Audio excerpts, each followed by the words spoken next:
Okay. Good day, everyone.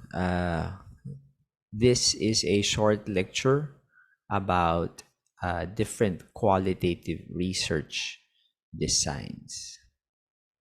So far we have discussed a variety of quantitative research designs, particularly non-experimental quantitative research designs. And as you can see, um, from a state wherein there is relative disorganization when it comes to non-experimental quantitative research designs, some efforts have been made to kind of organize these different designs and categorize or identify designs in a meaningful manner, following a, a kind of an overall or an overarching framework.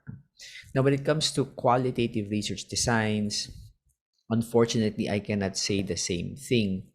There are many qualitative research designs, and as you will learn later on, there seems to be some overlap with regard to uh, the features, of different qualitative research designs.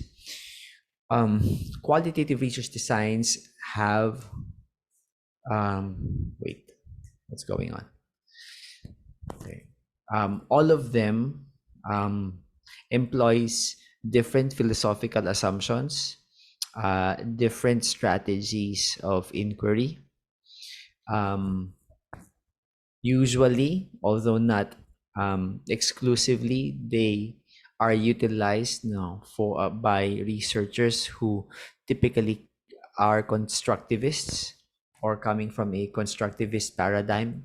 Perhaps some of them are also used um, as or if or in critical theory, but I think and also of course pragmatism or mixed methods, but I think that predominantly, these designs are typically used by constructivists.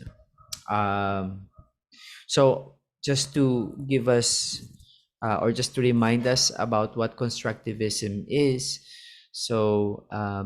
it's a paradigm uh, advocated by individuals who believe that there are equally valid subjective realities that can be uncovered through inquiry and meaning making. And the phrase meaning making suggests that the knowledge generation using these strategies is from the ground up. So we are actually making sense of the phenomenon. We are building the understanding from the ground up instead of relying on pre-existing theories.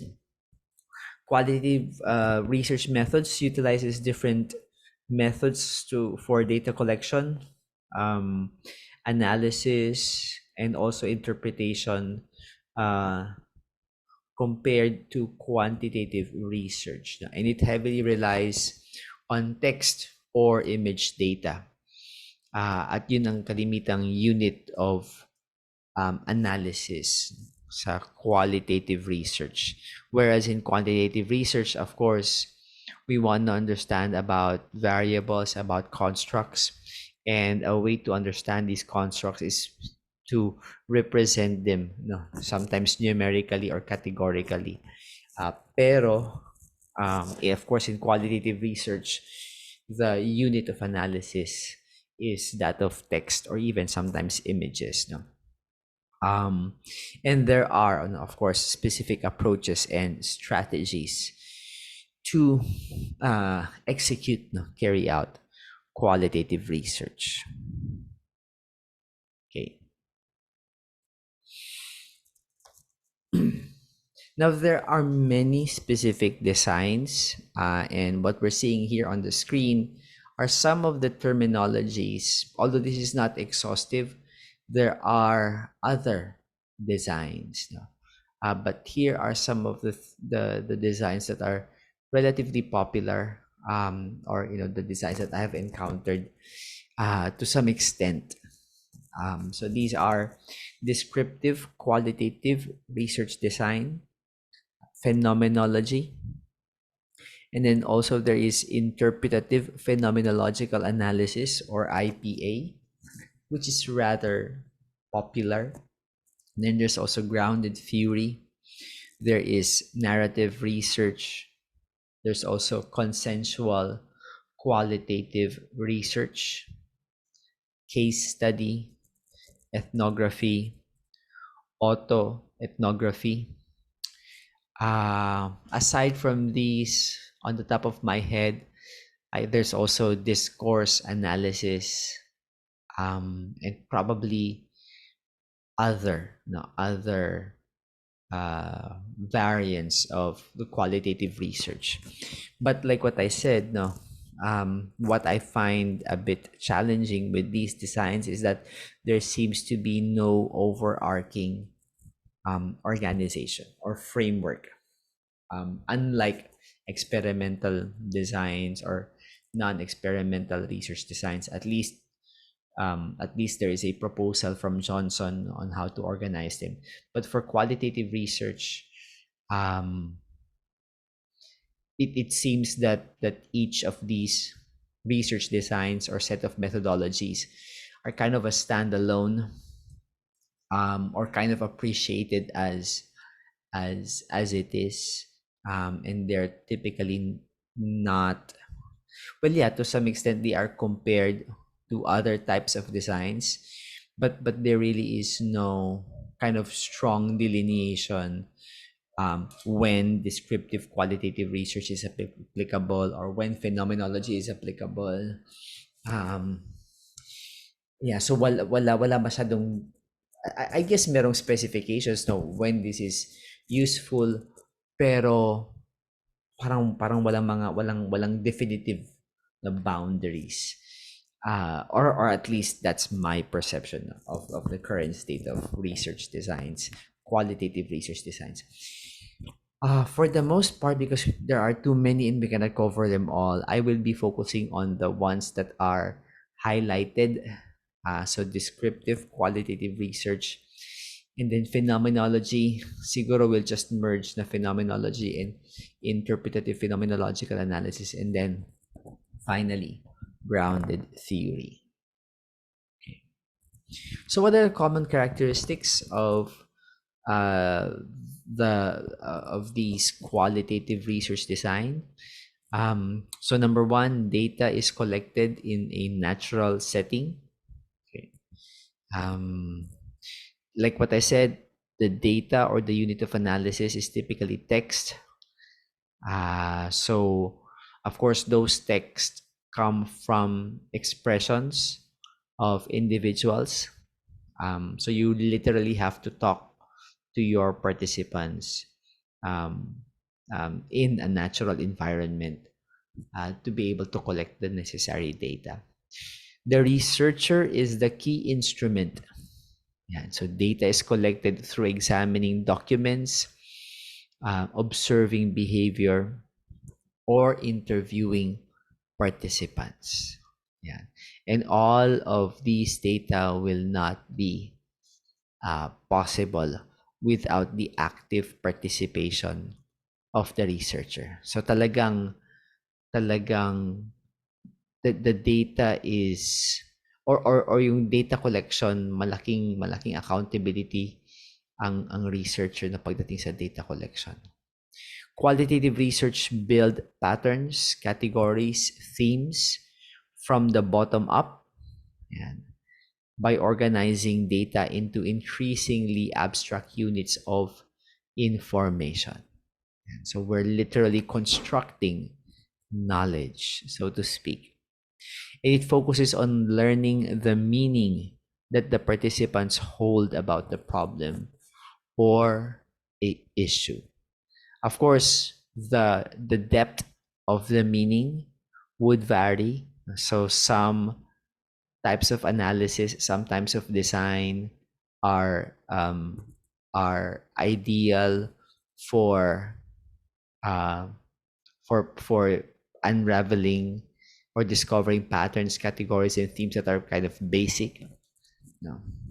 And then meron din namang mga analysis na is very in-depth.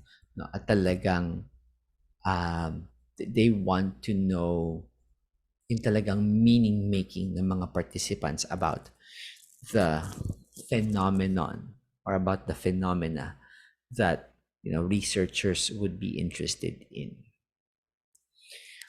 Other common characteristics: all phases of the process may change or shift after the researcher enters the field and begins data collection. So it's not very structured, or at least it's not as structured as quantitative research. In an experiment, it's very much planned. There are protocols that needs to be prepared before collecting data. It's the same, I suppose, no, when it comes to non-experimental research.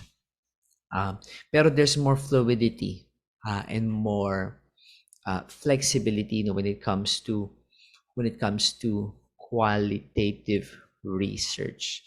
So it's very adaptive, so to speak.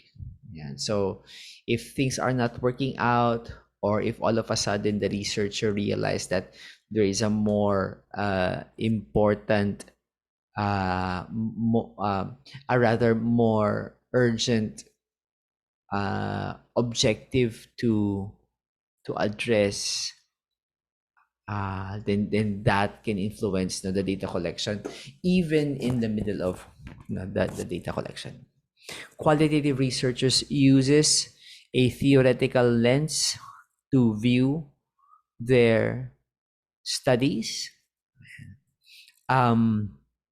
but not necessarily to pre-inform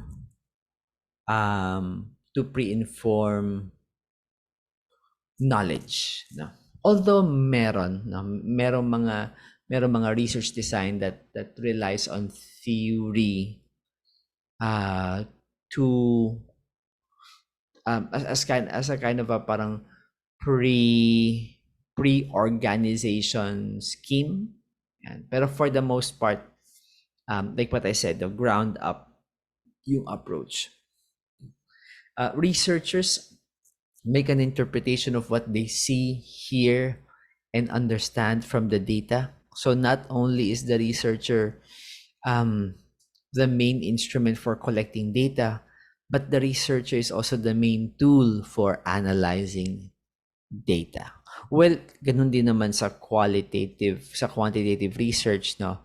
Although it's with the aid of a formula, it's with the aid of a software, pero dito the main analysis really is in the in the actual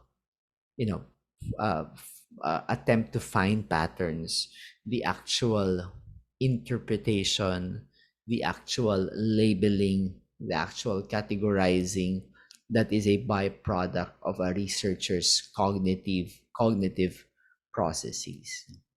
And finally, qualitative researchers develop a complex picture of the central phenomenon of the study. So that's kind of the end goal of these types of research designs. Okay.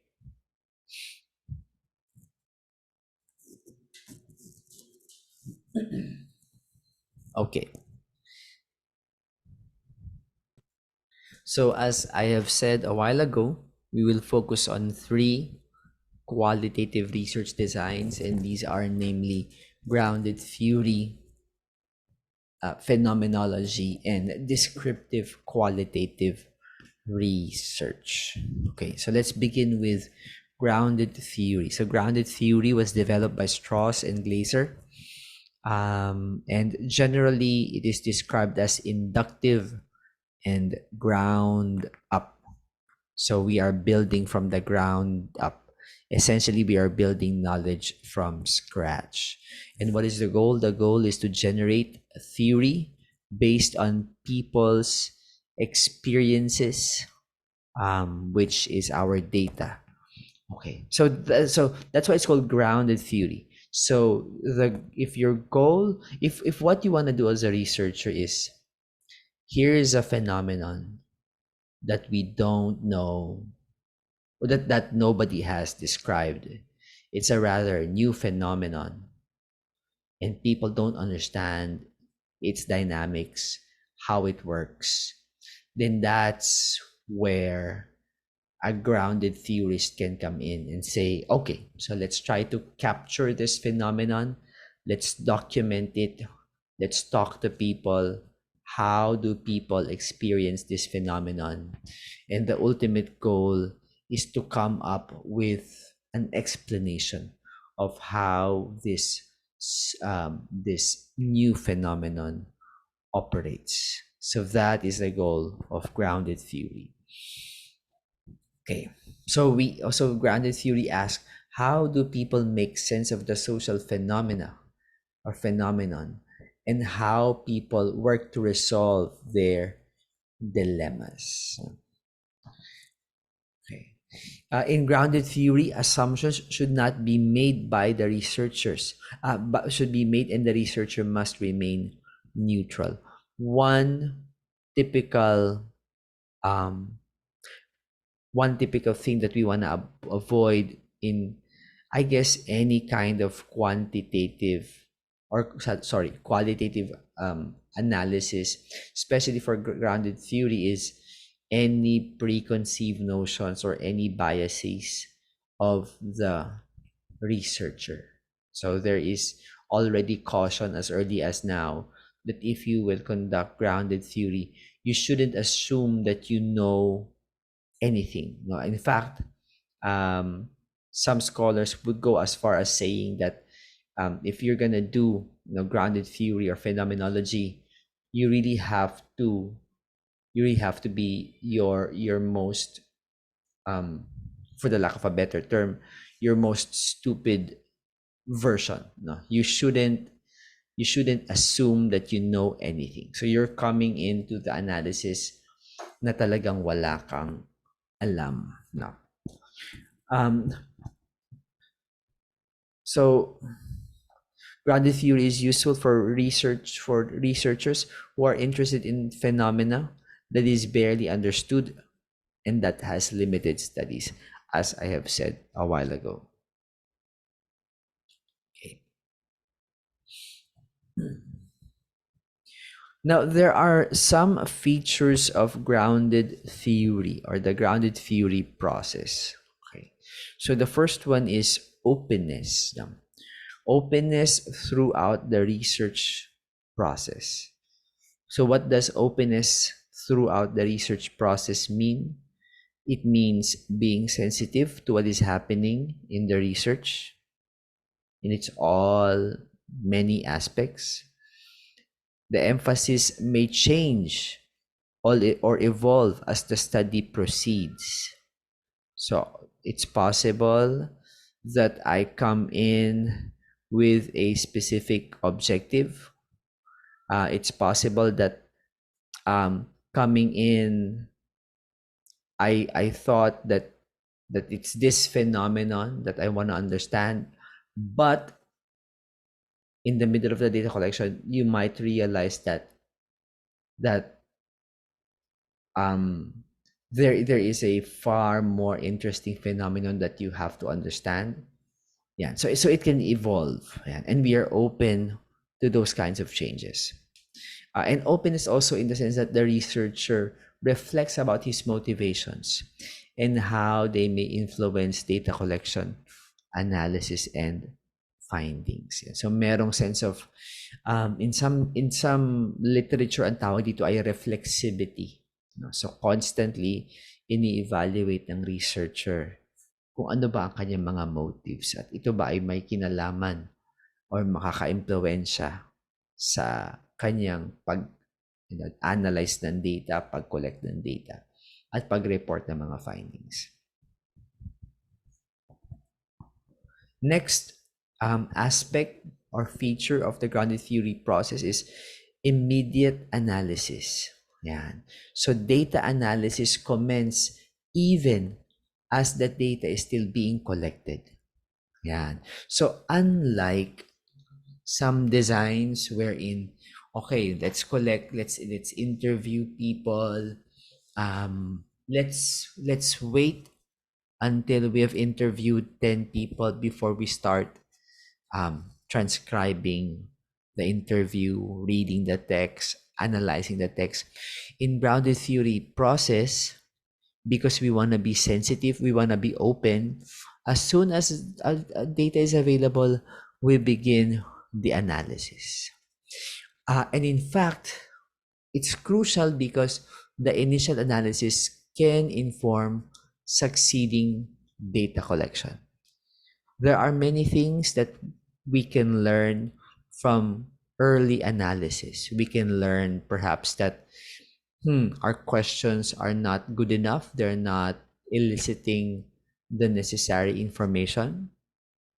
We missed a crucial thing to ask, or there could be several realizations. Some might even realize that we're talking to the wrong participants. I think we should include this in the criteria for selection. So a lot of things can be realized uh, by by immediately analyzing the data.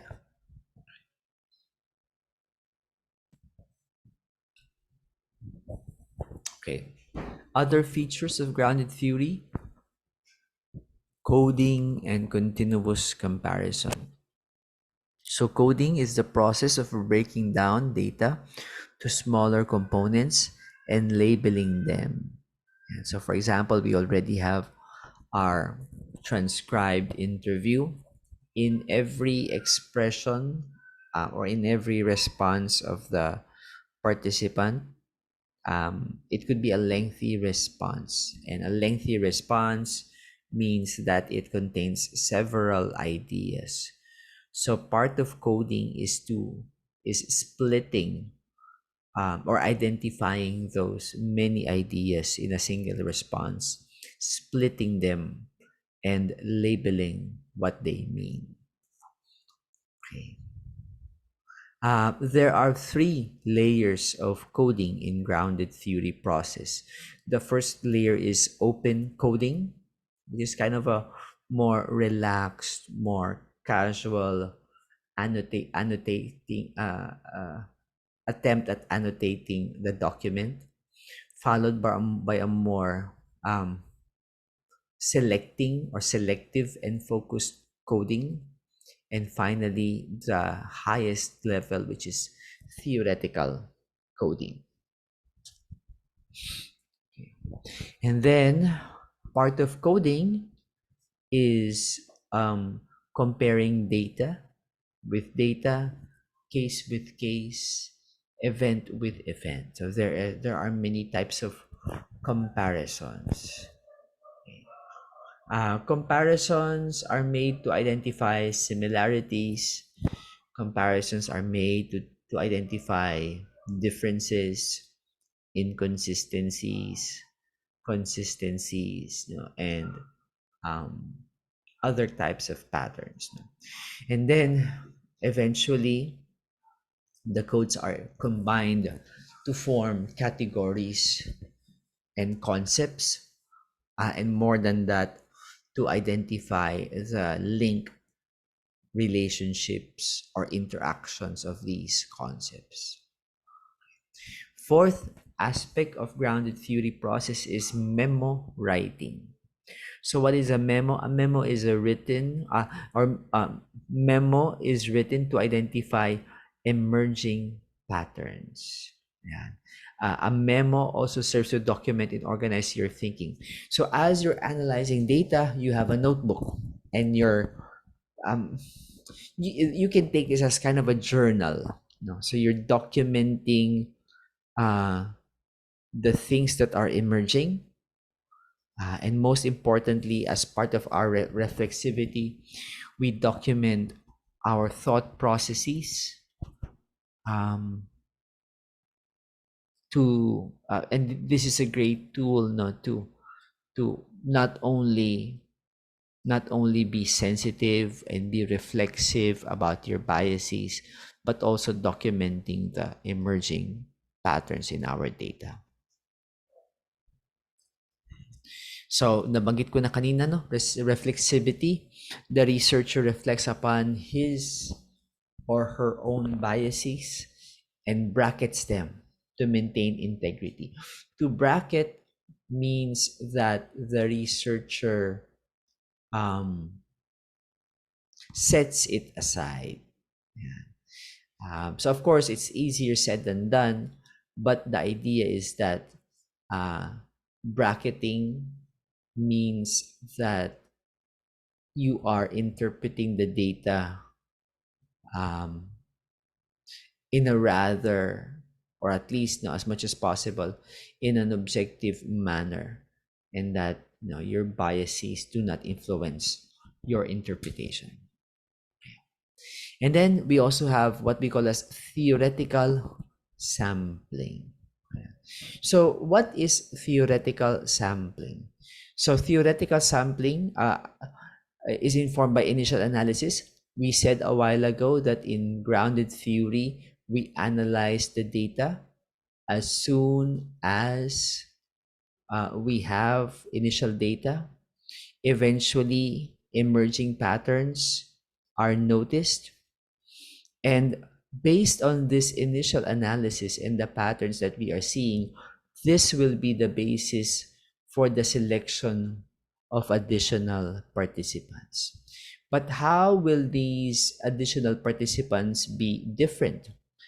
Based on what we already know, there probably are still gaps, things that are missing, things that are needed to complete the picture. And so in order to collect those information in the selection of additional participants, we might decide that we need a specific kind of participants, okay? And or we might modify the questions for the purpose of filling the gaps, for the purpose of clarifying uncertainties, for the purpose of challenging the current interpretation. So that is what you refer to as theoretical sampling. Ayan. So, ano bang magandang example? So halimbawa, hypothetical lang to. I'm not sure if this is even viable or if this even makes sense. So for example, you wanted to create a theory about the phenomenon of let's say for example, yung dynamics of what happens inside a jeepney. Ayan. So you talk um to passengers, and then sa mga driver. Pero with what you've learned, you notice na parang may kulang na perspektibo. Ano kaya ang perspektibo ng Barker? So you might decide to, interview a different set of individuals naman that might also inform yung theory na binubuo mo. Ayan. Or pwede ring sa ibang pasahero or pasahero pa rin or sa mga drivers pa rin, but you modify the questions. No, because you realize that with your previous questions, there are some information that just cannot be sourced or rich or there are just responses or that will never be revealed because there are limitations to your questions. Okay, so in any case, yeah, so that is what we refer to as theoretical sampling.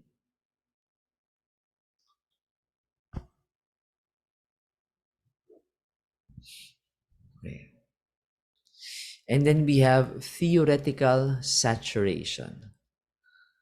Yeah. Dominant emerging patterns becomes dominant. Or parang redundant, no? Siguro ito ay, ang mas tama dito ay, yan, emerging patterns becomes dominant. And no new information appears in the data collection. So saturation means that it seems that with whatever there is that can be learned about the phenomenon, it seems that we've already learned it or we've already collected it. And what tells us that? Because no new information is emerging from the data collection. And finally, I think finally, the production of a substantive theory. So the resulting output, your memos, your coding, your theoretical sampling are all combined, analyzed, and interpreted. The concepts that are related in a cohesive way are linked, but whatever theory that is developed needs to be verified or supported by existing literature. Yeah. But whatever theory is developed is not placed in a pedestal and automatically revered. There is a recognition that this is a theory. It can be fallible.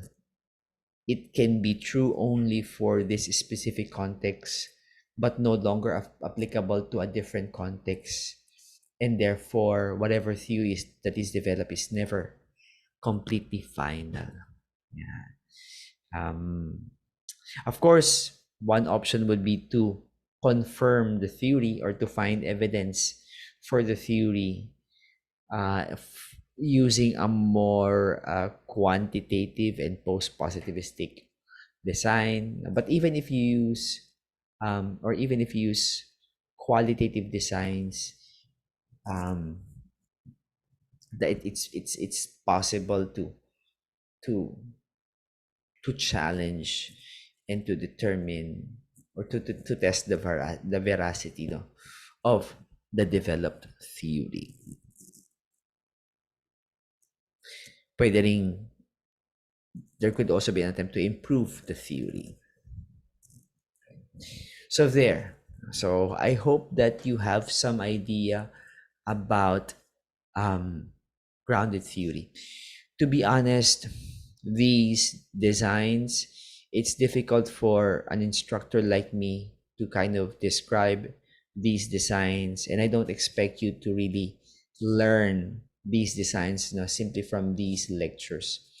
In fact, it will not surprise me if we will learn that there are some specific term long courses that are only dedicated specifically for a particular design. It will not surprise me that there is a course only discussing grounded theory or phenomenology or interpretive phenomenological analysis, because really these are complicated research designs. And oftentimes, the only way that we can learn is to apprentice, be a research assistant for somebody who is doing qualitative research. Maybe we can be given some responsibilities in encoding the data, some responsibilities in coding the data. And it is really through practice and apprenticeship that we learn authentically what these designs are. So for the meantime, the goal is for me to give a bird's eye view, or kind of a some to allow you to peek through the curtains, and see what these are. But learning them, it takes a while, and it takes actual experience to learn these things. Okay. Anyway, so moving forward, the next one is phenomenology, which is developed by Edmund Husserl. So what is the goal of phenomenology? To uncover the essence and structure of lived experiences or a phenomenon. So essence and structure. So not necessarily to develop a theory, but to simply uncover the essence and structure of lived experiences or a phenomenon. So phenomenology requires fresh and unbiased description of the subject matter. So fresh, which is kind of similar also with grounded theory, di ba? So sinasabihan din doon that the researcher should be unbiased in whatever assumptions that he has to be reflected on, recognized, and bracketed. Two procedures called I don't know how this is pronounced. Uh, Wait, let me check. Let me check how this is pronounced. Okay, gets ko na. So ito daw ang pronunciation ng EPOCH. Pakinggan ninyo. Epic. One more. Epic. Epic. Yan. Paano kung merong S? Epics. Let's check. Epics. Yan. So epics. Yan.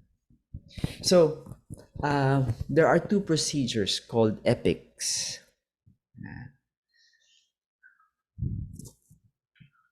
So the first one is abstain from incorporating theories and hypotheses.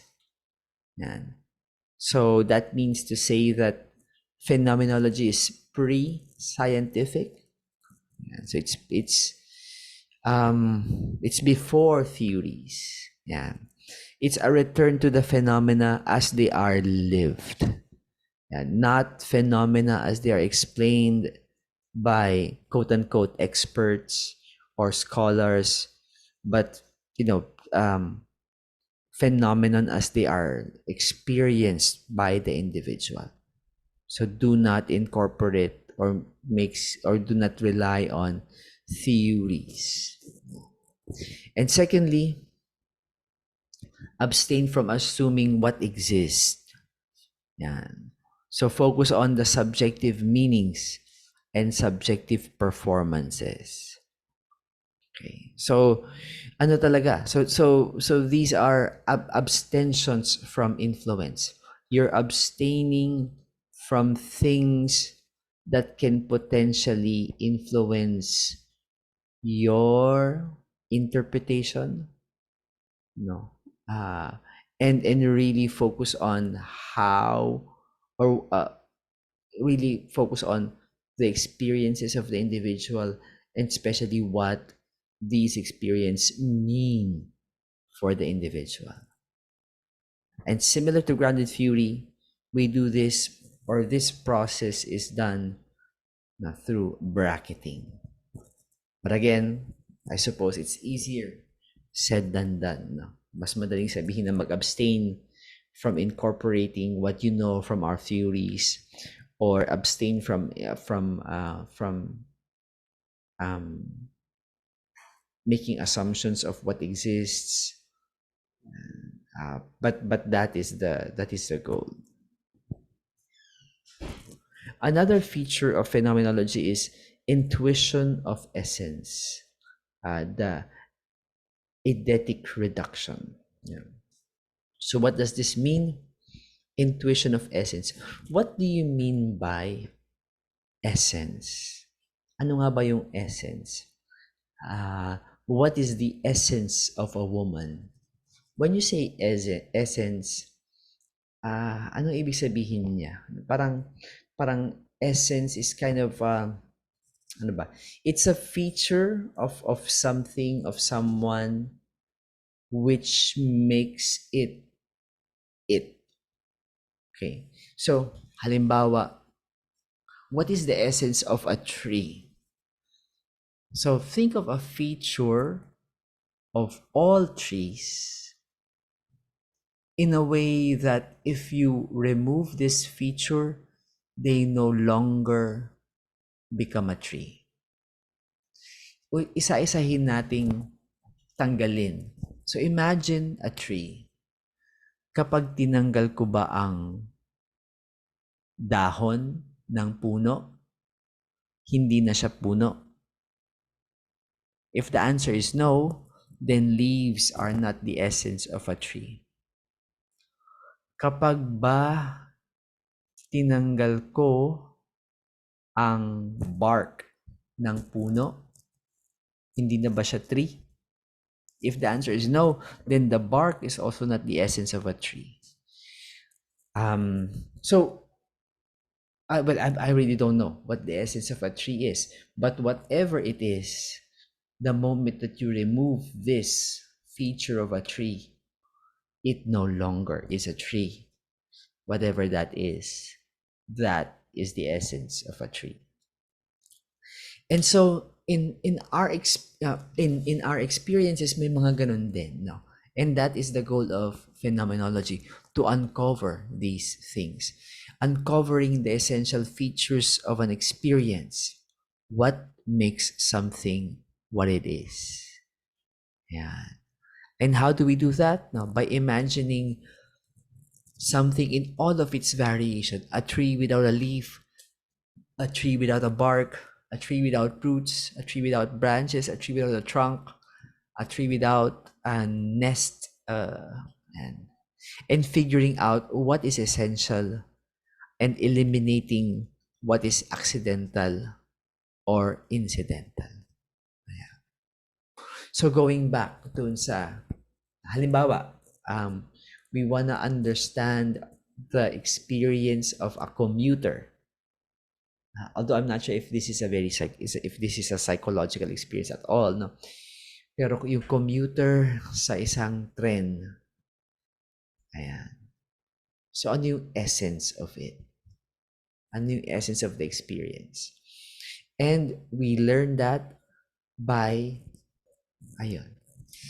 examining variations of that experience and finding out, I guess, what is consistent, what is true and essential, and filtering out what is accidental.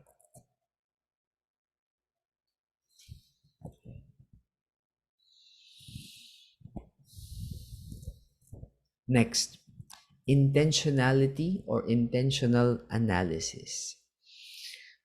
So what is this? Acknowledging that our consciousness and mind are directed toward objects or experiences. Examining how our conscious experience happens. Examining our mental states and how they shape our perception and understanding the world. So it's kind of similar to reflexivity, no? Knowing that that whatever mental state we have, knowing our own experiences and how they influence our analysis. Yeah. So we should be aware about that. Okay.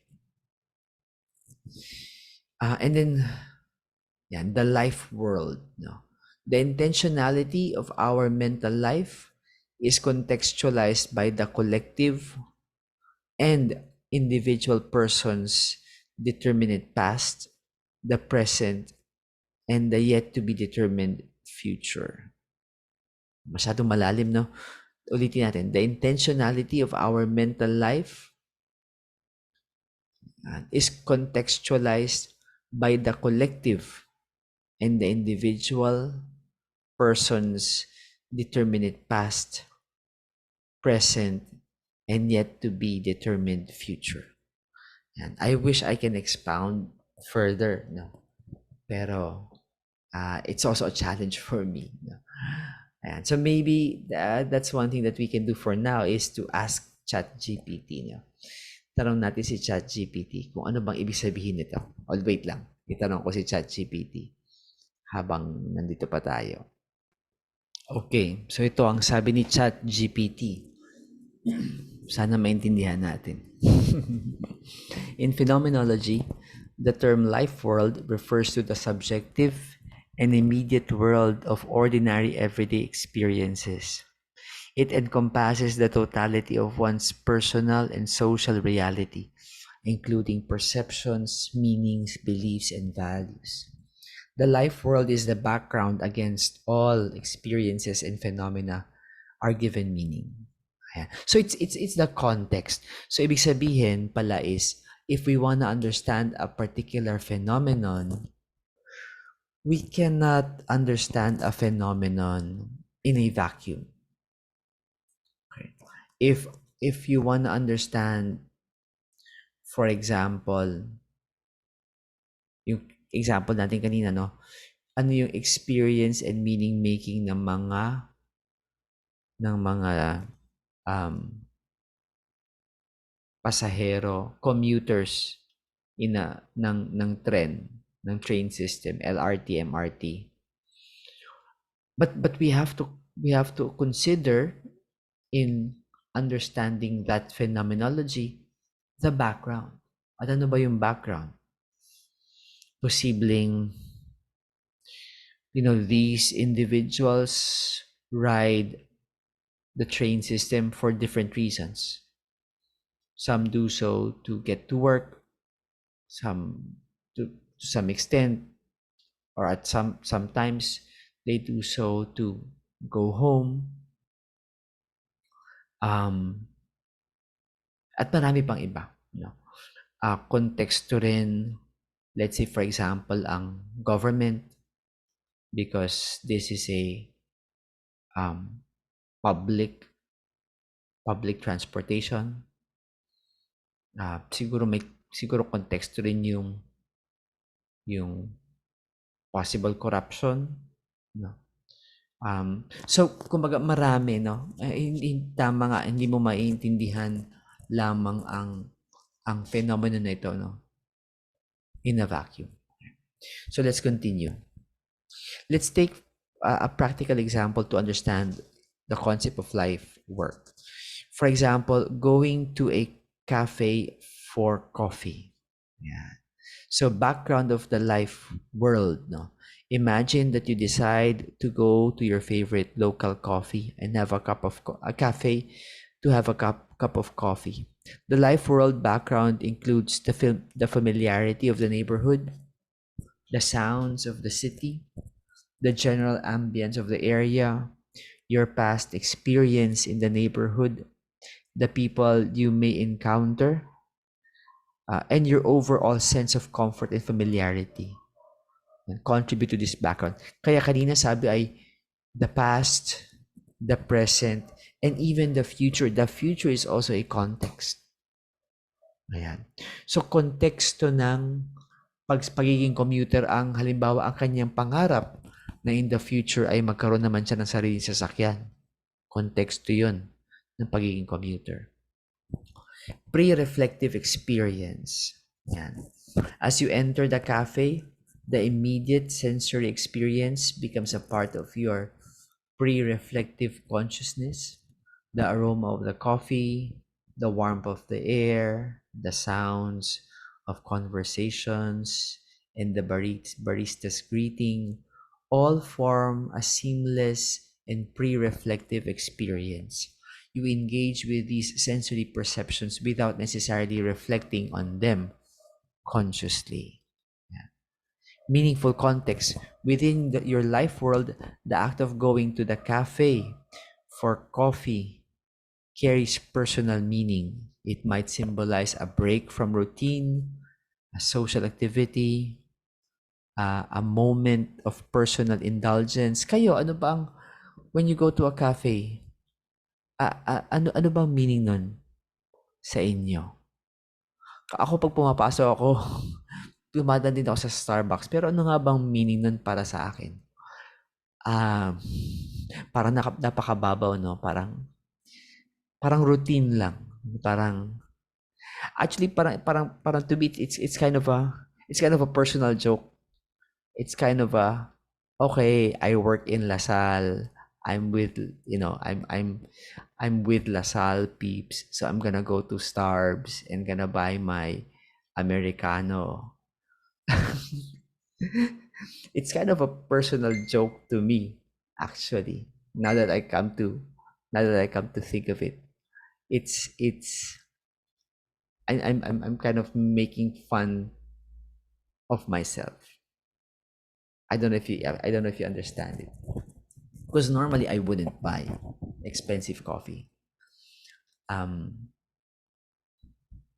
if I want to have coffee at home, meron lang kaming kettle. I'll boil water. After it boils, I'll put in 2 spoons of grounded coffee. Turn off the heat, stir it, salin ko sa thermos, salain ko. That's how I do my coffee. It's not even a coffee maker. It's just literally sa Batangas ay nilagang kape. Walang asukal, walang creamer. That's how plain and simple my coffee is. And it's nothing fancy. And so every time I go to DLSU and I buy Starbucks, and I at feel ko yung pagiging fancy, it's kind of a joke to myself. Or at least to me, yun yung aking um, meaning, no, of now that I'm realizing it. Yun ang meaning sa akin ng pagbili ng Starbucks. Anyway, pero masarap naman din talaga yung ang kape sa Starbucks. What else? The cafe itself, its decor, the social interactions within it contribute to the rich tapestry of meanings embedded in your life world. Yeah. So in this example, the life world is the overarching context that shapes and gives meaning to your experience of going back to the cafe. Ayan. Ayan. So, going back dun sa example ko kanina, no, yung experience ng pag-ride ng LRT, kung talagang frustrated ka na, that has something to do with a future event. The anticipation of having your own car. Naiisip mo na, pag nagkaroon na ako ng kotse, lahat kayong mga commuters ng LRT, huyo kayo sa akin kapag ako na yung nagkaroon ng sariling kotse. So baka may ganung kurot. It indicates the background of your environment, the immediate and the pre-reflective sensory experience, and the personal or cultural meanings associated with the activity. Phenomenology seeks to explore and understand these lived experiences and the structures of consciousness that constitute them. Okay. Okay. So sana mas naintindihan natin. No? Maraming salamat, ChatGPT. Okay, let's continue. And then phenomenology actually can be split into two types. No? One is called descriptive phenomenology, and then the other one is interpretative phenomenology. Okay, so tingnan natin kung ano bang differences nila. No? So meron ako dito ang parang table. Okay, so ang focus daw ng descriptive phenomenology is to describe the essential features of lived experiences. Yeah. Kay interpretative phenomenology naman, interpreting the meaning and significance of the experience. Do you see a distinction? Malabo pa rin ba? I would understand no, if you don't see the clear distinction. Methodology, systematic, data-driven approach to collecting and analyzing information. Sa interpretative phenomenology naman, flexible, context-sensitive approach, emphasizing interpretation and understanding. So again, it seems na merong difference, pero I don't know. I don't know how clear the distinction is. No? In terms of analysis, sa descriptive phenomenology emphasizes objectivity and seeks to identify essential structures that are common across individuals and situations. Para naman sa interpretive phenomenology, recognizes the interpretative and contextual nature of human experience and emphasizes understanding of special or of specific cultural, historical, social contexts that shape individuals' experience. So what I'm seeing here is when you say descriptive phenomenology, yes, you want to understand lived experiences. Yes, you want to understand the essential features, now the essence of these experiences. Pero pero the goal is more straightforward. Okay. To describe. Ano ba pinagkaiba ng describe sa interpret? So pag describe as a researcher, you try to be yun nga, no, as objective as possible. So you're basically reporting the structures that emerged, no, out of the respondents sharing. Pero sometimes, yung sinasabi ng respondent, which in itself is already an interpretation, their interpretation, sometimes another layer of interpretation could also help. And that another layer of interpretation is your interpretation as a researcher.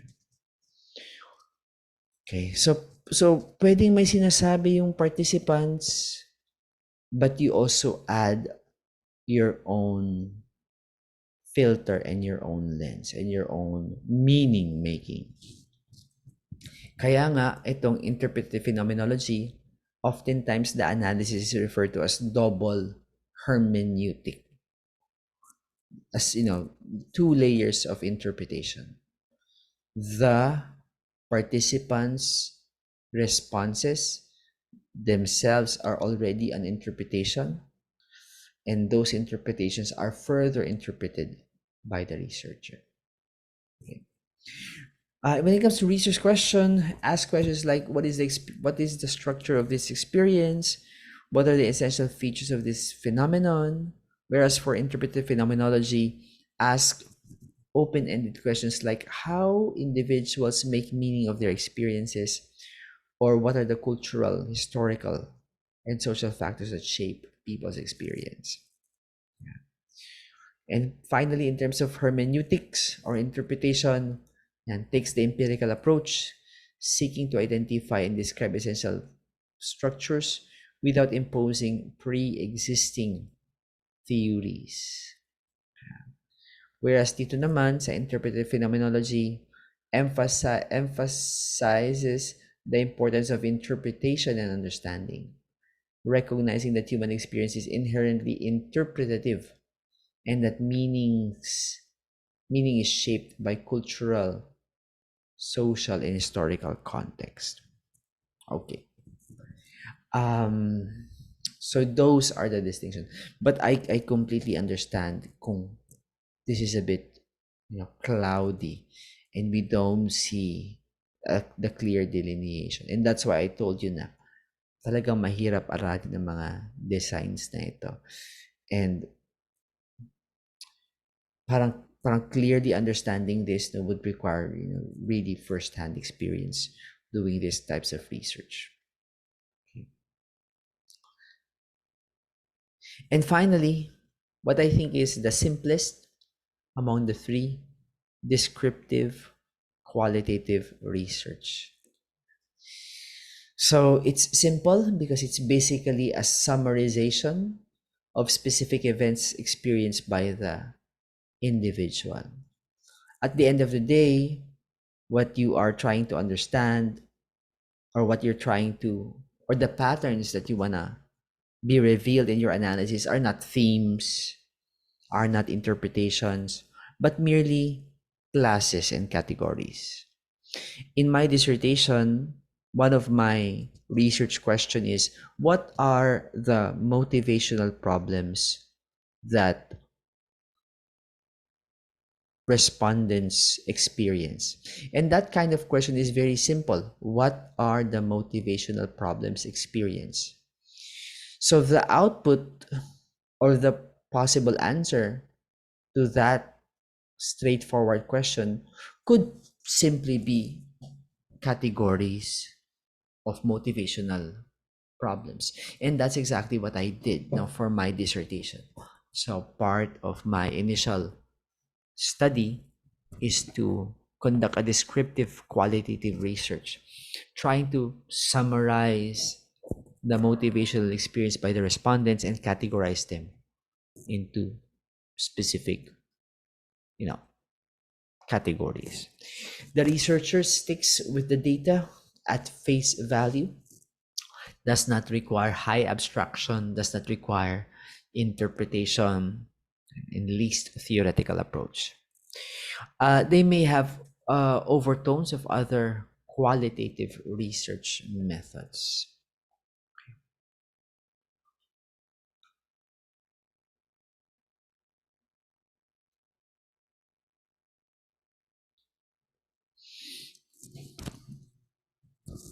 Okay, so in descriptive qualitative research, the sampling is purposive.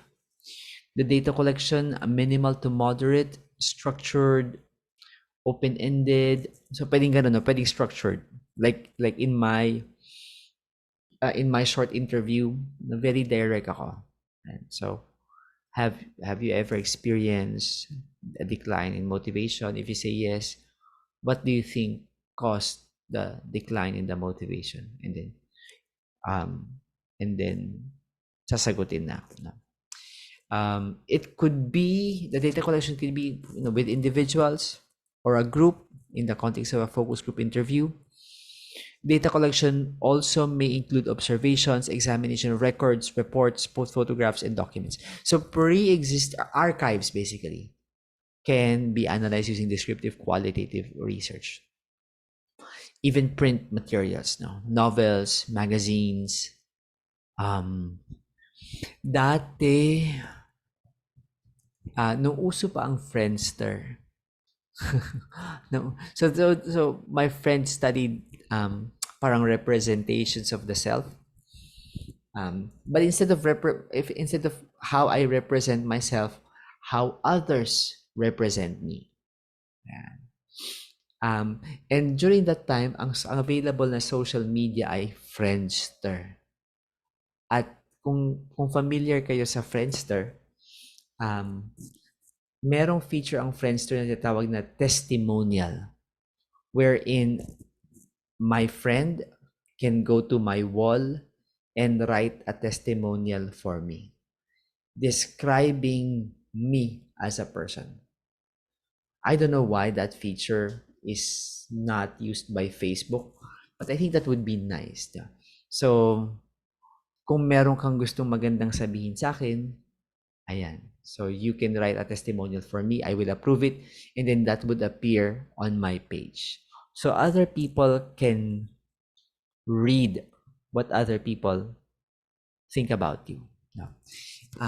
So, for you to better imagine, hanap tayo ng example na baka meron sa Google. Wait lang. So, these are how testimonials look like. Ayan, ganyan siya. Tingnan natin to. Let's see. Flickr. So, yan, parang ganyan ang itsura niya. Okay. So, this one, they're talking about Leah. Sino kaya itong mga to? So, Leah and I went to the store and bought a wig, two feather boas, and some parang boring naman ang testimony to. Ayan. So, the goodness of Leah can only be the best compared to the custard filling of a bread paper cream puff. She made me move to New York, and then she choose an apartment 3 blocks away from her. beware. So yeah, so these are examples of testimonials. Testimonials. Let's see kung, how about this one?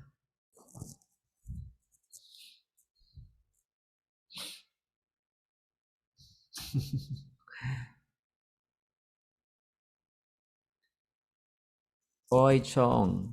Pare, miss na kita.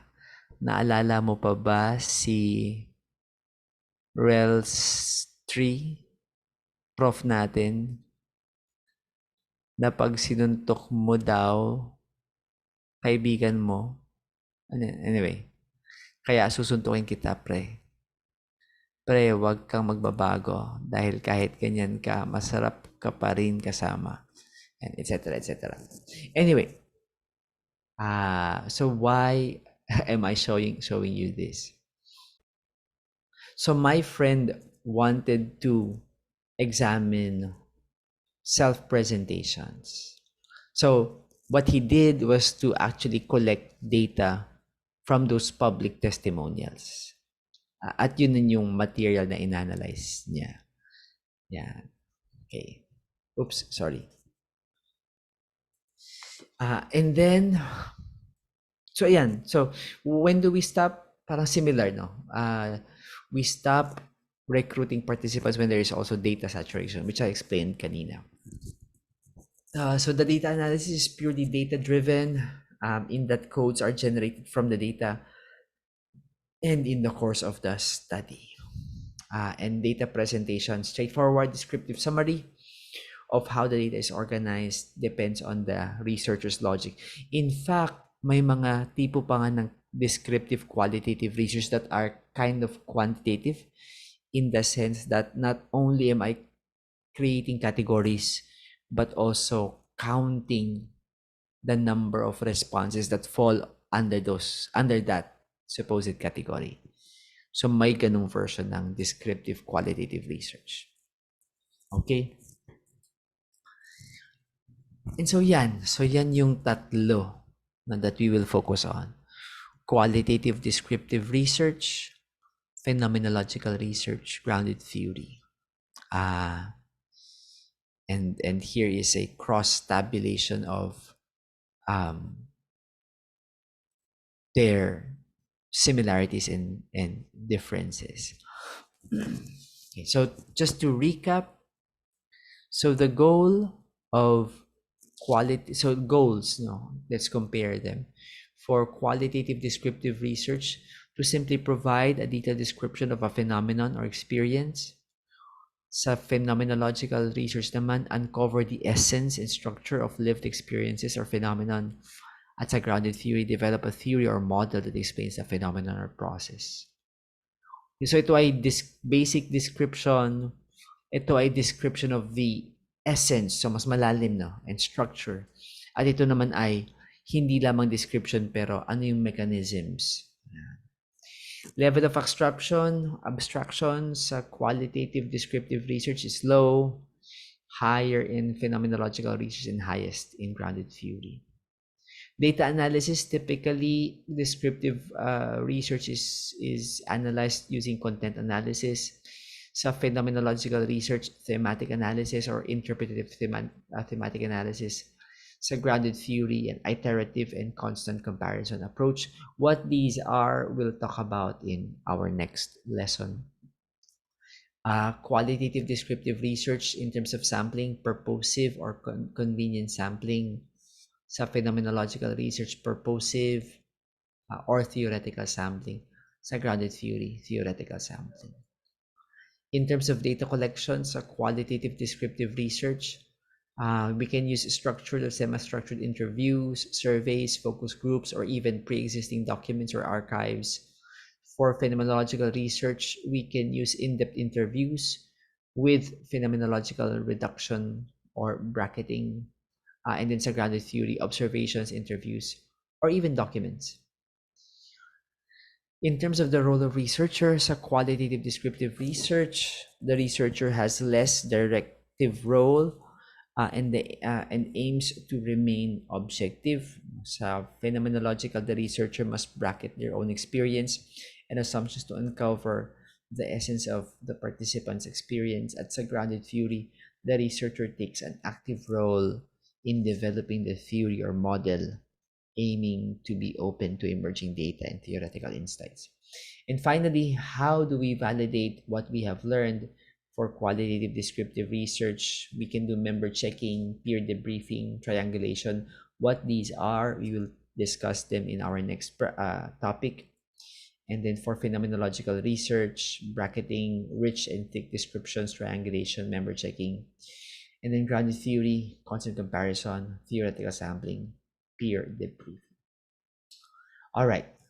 So that concludes our lecture on the basic, or at least three typical qualitative research designs. It's a mere overview. If you want to learn more about it, uh, I've posted specific um, journal articles tackling each and every one of these designs. And then if you really want to be serious in learning them, then find a researcher who makes use of any of these methodologies and try to apprentice as a research assistant, and with hands-on experience, you'll learn more um, fully, these types of qualitative research designs. Okay, so that's it. Thank you very much, and I'll see you around.